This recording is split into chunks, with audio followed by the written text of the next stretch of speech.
Hello, everyone, and welcome to The Vortex, where lies and falsehoods are trapped and exposed. I'm Michael Voris.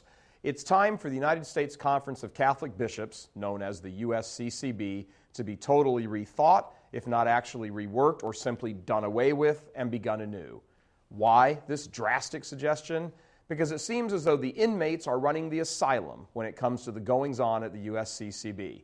Story after story out there keeps coming out, and each one is more and more ridiculous. There are film reviews praising morally objectionable movies, election guides that make no sense when it comes to voting like a Catholic, statements hundreds of pages long supporting causes associated with the left-wing elites in America, statements about pro-life concerns that are woefully inadequate on many levels.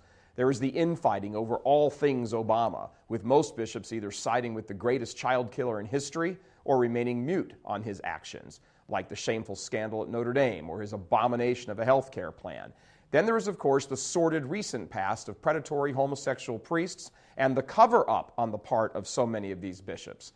And last year, we learned that the bishops were okaying money, millions and millions of dollars. Your money, my money, that we throw into the collection plate, being given over to ACORN, the community organizing group recently exposed for corruption and support of immoral activity like prostitution. This has been going on for years.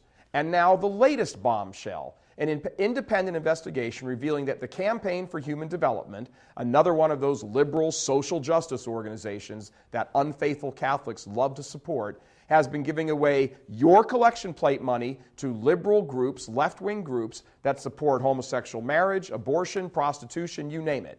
The Campaign for Human Development is, you guessed it, an office under the control of the USCCB. This craziness and unfaithfulness has got to stop. But see, here's the problem.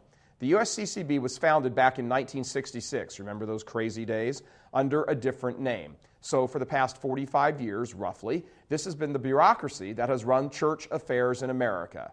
It was immediately overrun by liberal, very liberal bishops and very liberal Catholic lay people foaming at the mouth to remake the church into their own vision of what church really means. Well, they've certainly done that.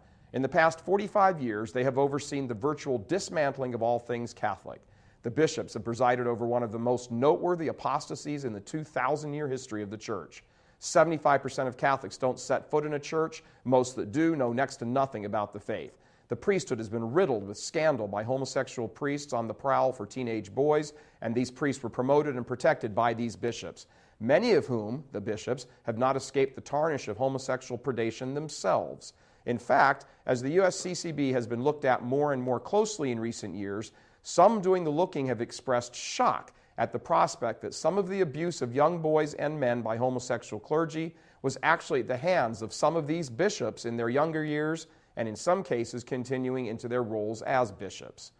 When a moral teaching of the church, particularly in the area of sexual morality, needed announcing, preaching, or clarification, the Bishops' Conference response is almost always weak and ridiculously nuanced. But when a pet project of the liberal establishment comes down the pike like environmentalism, you'd think from the bishops' response and press releases that Jesus was on his way back. The USCCB has proven to be a haven for left-wing ideologues, an organization that makes excuses for sin, covers up scandal after scandal, and then blames lawyers and psychologists for giving them bad advice.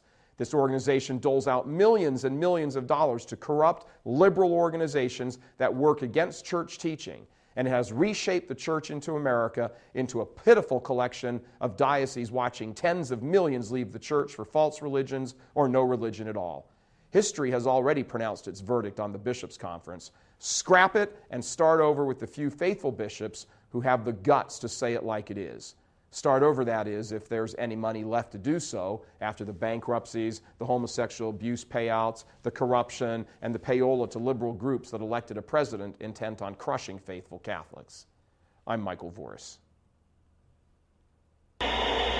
Please help us keep delivering these kinds of messages that so desperately need to be heard and acted on. Join RealCatholicTV.com today as a premium subscriber. Become immersed in the faith established by Jesus Christ.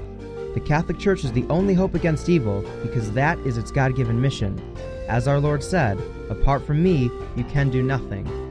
Join RealCatholicTV.com today as a premium subscriber and come to learn and love Christ more deeply.